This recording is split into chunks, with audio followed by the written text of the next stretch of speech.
Hey there, Saints fans. Welcome back to the channel and happy Halloween if you choose to celebrate and eat a lot of candy.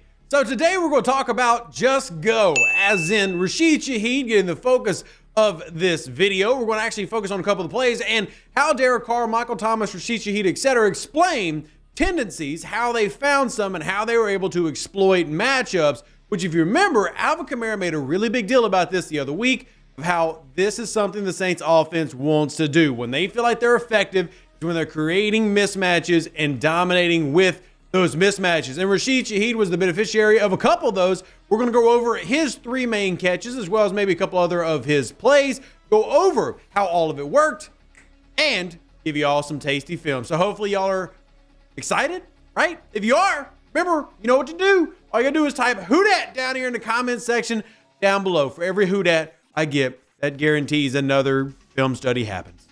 I wasn't going to do any more till now, but I am. Anyway, let's go. All right, Saints fans, let's talk tape. This is going to be the first big touchdown by Rashid Shaheed, and he's running what's called a skinny post. Now, yes, there's a difference between a skinny post and a regular post. Cover that in a minute, but this will also be one of the ones where you saw Derek Carr say, hey, if you see quarters, just go. Now, why is it that we want to do that? Well, let's first discuss what quarters coverage actually is. So I'm just going to kind of lay it out here, kind of blandly, basically move out of the way a little bit. You have 4 deep spots, and then you're going to have 3 underneath spots. Now, keep in mind that in this, though, these aren't static, and a lot of times you're going to have responsibilities. For example, like the free safety needs to read the number 2 receiver, and if the number 2 receiver goes vertical, you match it. If the number 2 receiver goes underneath, then you sit. So it all comes down to how you attack certain coverages. For example, the Mills concept has been well known for a long time. That's a cover 4 beater, right? We want to beat cover 4, we hit the Mills concept. So there's always things that are there for you as a team if you can kind of dictate what the struggles of that team can be or what coverages they're going to be in, and then you'll kind of force those struggles. So let's talk about the route itself. We're focusing on Rashid Shaheed. Bottom of your screen, again, running a skinny post. So a skinny post versus a regular post, I guess the best way is just to kind of draw it out. And what I'm going to do is on the right side of the screen, I'm going to draw it out just kind of vertical. So a regular post is going to come up and then cut at about a 45-degree angle. That even might even be sharp enough. So cut at a 45-degree angle, right? So you're going to do a pretty sharp break. You're going to plant that outside foot, break inside, and a skinny post is a little less harsh. It's more of like a 20-degree angle. Now, the point of this, whether you're facing like a quarters or a cover 3, is running a skinny post versus a regular post. That's going to help prevent the safety on the backside from getting over to help. So what you're going to see here, as you watch this play develop, the skinny post, because Shaheed has the insane speed, is not going to allow the backside quarter safety to match and replace that coverage, because this guy is going to sit, so he's going to try to come match it. But because it's a skinny post and Shaheed flies faster than everybody except Tyreek Hill, apparently, well, it's going to turn into a touchdown. So here you go. There's the release, skinny post activation, and backside guy just cannot get to him, and it's a touchdown. So this is great play design in terms of read by both the quarterback and the wide receiver. They both have to be on the same read here. They have to notice pre-snap the alignment. Are we showing a quarters style alignment? And even in a cover 3, how do we react to this? And what do we match? What do we alert? So, you know, they're going to watch that number 2 receiver, and they're going to watch this trips bunch here, because New Orleans is doing this from a 3-by-1, making this even a little bit sketchier if you're this safety. This guy's in heavy conflict right now. Pre-snap, he's just thinking, oh shit, a lot could be coming my way. So Olave is going to push middle. This helps sell it, because Olave's push to the middle kind of puts him in, let's just call it double conflict, because not only does he have to worry about the deep, he's also got to cover the end, but he also is told to match that vertical if he's going vertical. So now he's already sold to that inside, which means he's not sold to Rashid Shaheed. He's not helping out there. And as soon as Olave breaks in, watch the hips flip of the safety. Bam. That's it. Done. Release the ball. And as you can see, top right of your screen, Derek Carr is doing just that. This is a great design and a great, and this is one of those things we talk about what Pete Carmichael needs to be better at. And this is him being better. understanding what coverages you're going to see. Now, apparently in this game, Derek Carr gave a lot of feedback on tendencies of Gus Bradley, the defensive coordinator for the Indianapolis Colts. So part of that is probably on Carr, but Pete Carmichael having this play call ready, knowing it's going to be effective, and then calling it and then executing it beautifully. Because that's one thing. Derek Carr's got to make the throw, right? And Derek Carr has to have an arm to make this throw because Rashid Shaheed is fast. He's going to chunk this from the 34-ish yard line, and it's going to go all the way down to about the 16. So throwing essentially, 50 yards in the air, great execution. It all comes down to how those coverages are aligned. It's similar to when we talk about the Yankee concept against cover 2, right? We want to get the safety to bite down underneath so we can go over the top. But it all comes down into a glorious work together. The skinny post prevents the backside guy from getting over, but it also leaves room for Olave to break inside. And if Olave doesn't do a great job selling this route, the safety doesn't commit, and this deep route maybe never opens up. But look at Olave here. I know we've given Olave grief before, but Olave clearly knows the play. Look how he's working at inside right here. He's selling it, and he's going to break it down right there. It is a little bit rounded off. I have gotten on to him about rounding off his routes a little bit, but it's enough to sit the safety, full, wide open, touchdown. So in-depth, kind of like a very long breakout on this play, but it's the design of it that I love so much, and I want to see them to use more of this. That skinny post with Shaheed is really tough to defend when you're drawing it up quite like that. It's nice. Hey, Saints fans, just want to remind you, if you want to support the channel, because we can't make film studies and do the podcast that you love without support from the amazing Who Dat Nation. Check out our merch store. It's revdeuce.com, and we've got hoodies, we've got hats. I'm actually wearing the white on white one right now because I think it's beautiful. Mugs, t-shirts, and more, including the famous Pull the Trigger t-shirt, which everybody tends to love. It's amazing, right? We love aggressive play calling. So if you want to check out the channel, support the channel, revdeuce.com. Hope you enjoy the rest of the film study, and I'll see you, well, in a few seconds, but probably wearing something different. Crazy how the internet works. All right, another big one here. This is the one from Taysom Hill, and my argue is slightly underthrown, but there's a couple techniques here that you want to appreciate from Rashid Shaheed. Now, I want to talk about it from several angles, and what I mean by several angles is, one, I want to talk about his route running. Two, I'll talk about from a scouting perspective what we look for in terms of traits. One thing that you're going to notice here is body control, ball tracking, and the ability to adjust in the air. So he's running a full post here. Now, the difference, remember, is a 45-degree angle, but he's adding a dino stem. Now, if you've never heard this word before, believe it or not, Rev does know some wide receiver play. I'm mostly an O-line, D-line guy, but I do know some wide receiver play. A dino stem is if you're going to push a vertical, you want to fake to the outside just a little bit, usually about 1-2 steps, and then you're going to break it back inside. So that's what a dino stem post is going to look like. You're going to have a little bit of an outside break. The hope is that you get either the DB's hips to commit or at least to turn them just enough that maybe they have to get forced completely into a speed turn to catch up with you. Basically, you're trying to open up the inside. Watch what Rashid Shaheed does right here. He's operating out of the slot, and that's what he's going to push. He's going to push vert, dino stem, break inside. Here we go. All right, here's the snap. You're going to see him break right there. See that couple steps, just enough. Now, his dino stem is not super sharp. I do want to see it get crisper, but I do want to give it credit for what it is. One, he actually recognizes the technique. We're seeing him grow as a receiver in terms of technique, which is great. And then he splits it. Now, if this ball is thrown super deep, again, this is not a Taysom Hill, hey, but you saw the skinny post be effective. Rashid Shaheed has the speed to split this, right?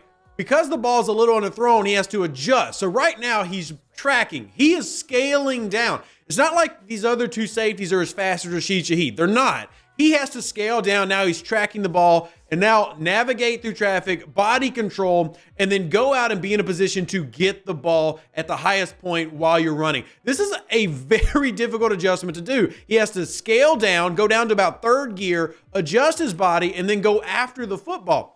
Yeah, this is not a hate on Taysom Hill thing. It's just a slightly underthrown ball. It's a look how great Rashid Shaheed beats this bracket because that's what he's facing, right? The dino stem wasn't clean, wasn't perfect. So he didn't completely, you see, the hips never swapped for the DB. The DB stayed committed, which is good for the DB. The Colts did a good job there in terms of the DB. Now he's got it split. Now, if he just beams, like if he just runs his full speed, he's going to outpace them. But he has to track the ball, sees it's underthrown, and then comes back to it. It's absolutely fantastic job. And yeah, you had that scrummage down there at the bottom where was it an interception? Was it a catch? But truthfully, it was a fantastic play by Rashid Shaheed. And there are more things that they're allowing him to do. He's still not great at everything in terms of the route tree, but at the same time, you can see the growth. And little things are adding things like the dyno stem in, because the trick is, it's not just the dyno stem, right? Yes, you want to have this little outside break. It's starting right here. It's not super crisp, but it also has to work inside of timing, because Taysom Hill's timing when it comes to whether he's running a 5-step drop, a 7-step drop, quarterbacks have drop times. So they'll have a 3-step drop. I don't know why that's a 3. They'll have a 5-step drop. They'll have a 7-step drop. All of these actually pair up to routes.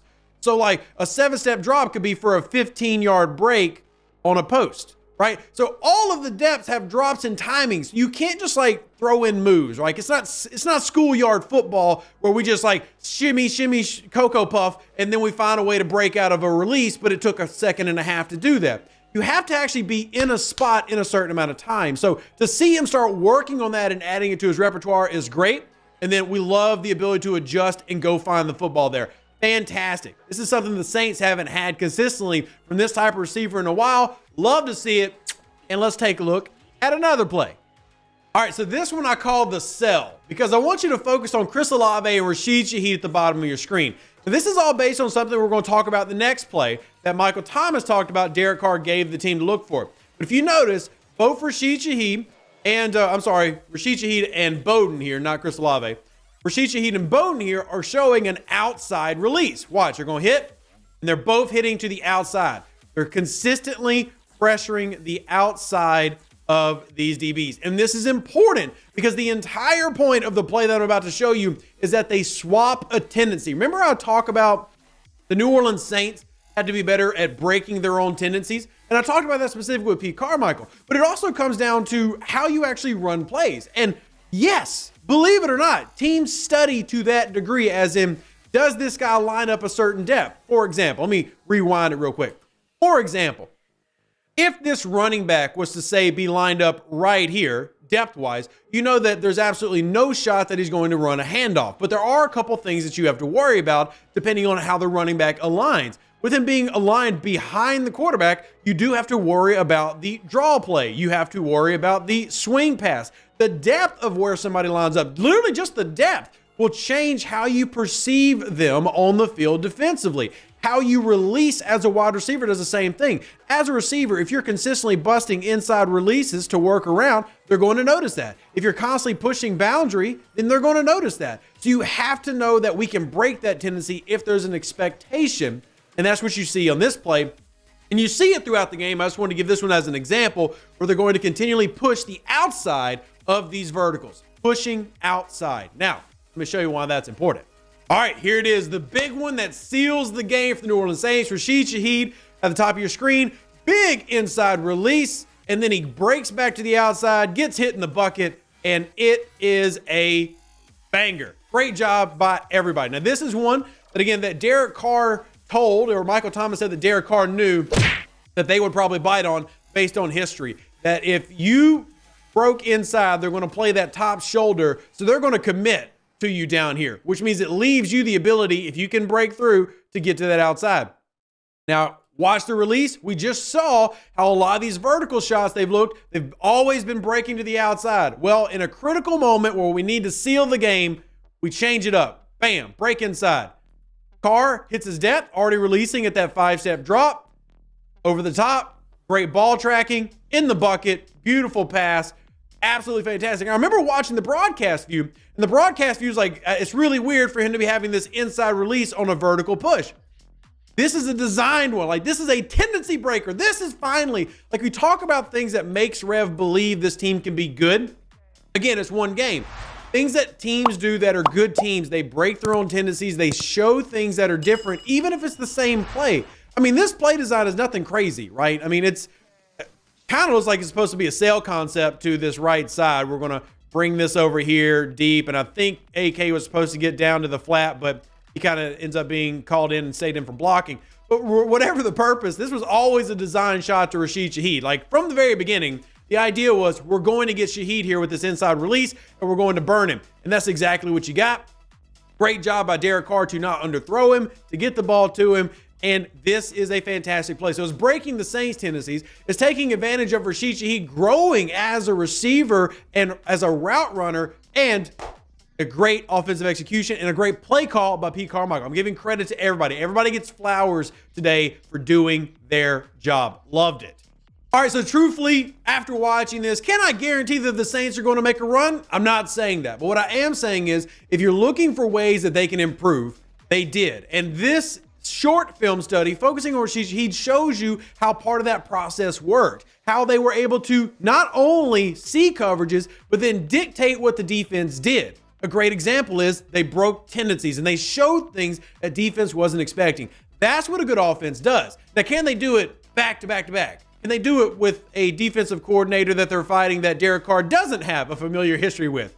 Well, let's hope so. Let's hope and see. But one thing you can tell is this team is getting better offensively. They aren't making leaps and bounds, and they're not being the number one offense in the NFL, but they certainly are performing better. And the improvement of guys like Rashid Shaheed, who's definitely grown as a wide receiver, to the point that I would say that he needs to have more snaps. Currently, he's about number 4 on the depth chart in terms of on the field, right?